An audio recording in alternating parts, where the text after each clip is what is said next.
Bobby Marks, the vertical. He understands all this stuff. Worked for the Nets, former Nets assistant GM, and Bobby's a good friend of the show. Bobby, what's cooking, buddy? Tiki and Hey Tierney, I know guys, you're busy. How are you how are today? you? Good morning. What is up? How much did you sleep last night, honestly? Honestly. 2.5 hours. I love it. And I think I woke up on my own. I don't know. I'm still on it's a lot of coffee and adrenaline, you know? Trust me, I'm kind of subscribing to the same diet right now. It's a good time of the year if you're a basketball fan. All right, let me ask you this.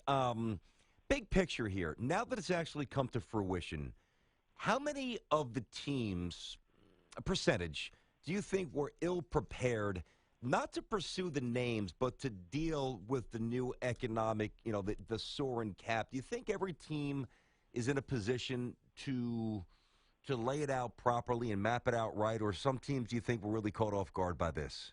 No, I think there were some teams caught off guard. And, the teams that I had spoken to before free agency kicked off is that there was just a level of concern as far as where the money was going to go. All it took was one team really to set the bar, and we kind of saw that with the Lakers with Mozgov, and certainly the Knicks with the Noah contract. So what's going to happen now is that with Batum back to Charlotte and DeRozan back to Toronto, Beal to Washington, some of those other restricted free agents likely back home, it's going to leave a lot of teams with a lot of money. So we're still going to see a lot of big salaries over the next few days here. We the big free agent obviously is Kevin Durant. He's supposedly out east here in New York in the Hamptons meeting with teams. So he's going back to OKC. But if he doesn't, what team is most likely to steal him?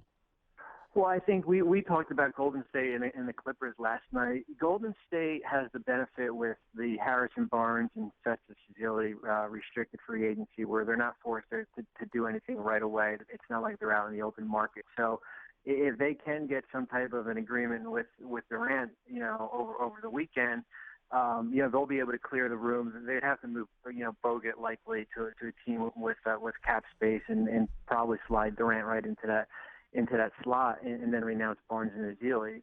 The Clippers are challenging just based on, I know they're pitching the big three with them, but they would really need to clear the decks with Durant. Basically, only keep those three players. You sign Durant, and he would still fall below his his max number. And yeah, I agree. I believe it's Oklahoma City. It's just a matter if it's going to be a 1-year deal or if it's going to be a long-term 4 or 5 year contract.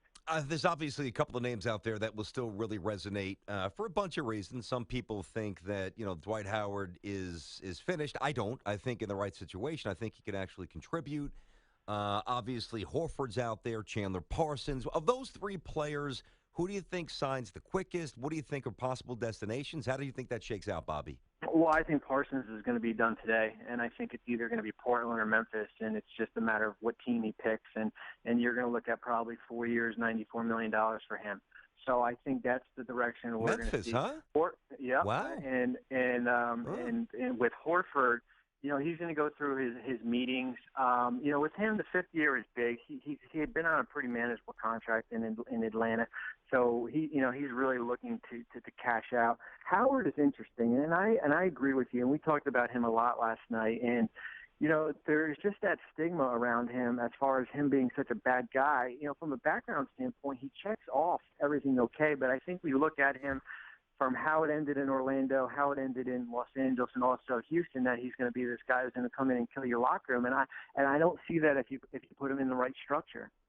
Talking to Bobby Marks, the vertical, former Nets assistant GM. Real quick before we move on, you mentioned Chandler Parsons here. If it does wind up being Memphis, then that means they're not really stripping it down necessarily. They're looking to win because I still think they're going to sign Mike Conley, right? No, you're right, and I think they're in one of those. They're in one of those really tough spots. They don't have any draft picks going out in the future. They've traded multiple picks, so you've got Gasol locked in. You've got Randolph. You don't have another point guard kind of waiting in your wings, and as we saw, there's not many quality starters on the market. So you're going to probably have to pay Conley, 5 years, $150 million, Oh my and God. then you'll have room to sign Parsons to 4 years, 96. So yeah, you're one of those teams, probably still a playoff team, but really still will be stuck in kind of in the middle for the next 3 or 4 years here. Yeah, Bobby, when you look at some of these marquee free agents and the max deals that they're going to get, and it's all exciting, but I think after that, and you start getting deeper into free agency, you're going to see some deals, and one that jumps to mind is the Timothy Mozgov deal with $64 million to the Lakers, and it brings me back to a point that you made earlier. We're going to get kind of shocked and say, oh, my God, he's not worth that much money. Are you kidding me? But teams kind of have to do this now because there's a floor, right? You're right. I mean, teams got to get to around $84 million of the floor. So, are you want to do it in a 1 or 2 year deal, or are you going to want to do it, long term? The Mozgov contract last night certainly set the bar. Especially from the center position, and then we saw the Noah, right after that, $70 million plus. So, I think. I've said all along we've got to really look at guys and from a percentage standpoint, what it counts against the cap. And I know last night we talked about Noah a lot, and I kind of hammered the Knicks a little bit, but I was just shocked with that as far as the length in years. I was more comfortable if it was going to be a 2-year deal at 17, 18 million, but I'm concerned when it's 4 years because we're gonna see possibly a new CBA next year. The cap isn't always going to rise. Yep. Eventually, it's going to flatten here. So I know it's going to go to 107 next year, but there's a good chance it could drop after that. But not by a percentage that would be big enough to really alter the books, would it? No, I don't think so. I think if you're looking at the cap, it would probably go, if it's 107 next year, maybe 103, 104. But the issue with the possible new CBA, though, is that we really don't know where the rookie scale and where the minimum is going to go, and we could see a really big hike there. So it looks fine right now for 2 years, but when you get into years 3 and 4, you really have to do a good job of kind of really balancing your books. All right, let's expound on your take on the Knicks here. And again, for those who don't know, Bobby worked across the river with the Nets for a long time, in Brooklyn with the Nets. You know the city dynamic. You know what Knicks fans are craving. You know what the expectations are. Noah, Melo, Porzingis, Derrick Rose, probably Eric Gordon or somebody else, maybe Jamal Crawford. Who are the Knicks going to be next season? 7, 8 seed, probably that's hovering right in there. I really? think you're in that.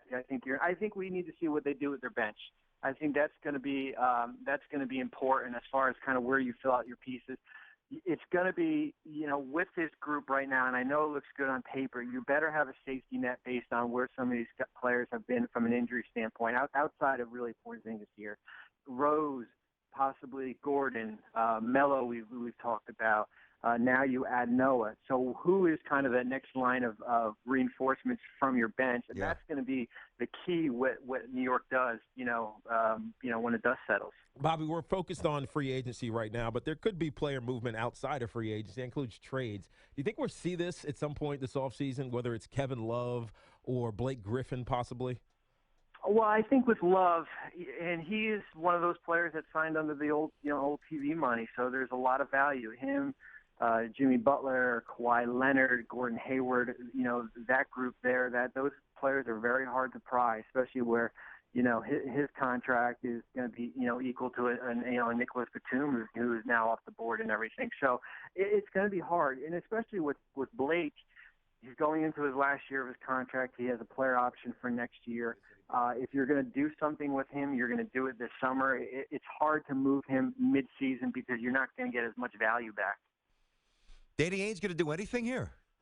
I mean, what is he waiting on? Kevin McHale to come back and play?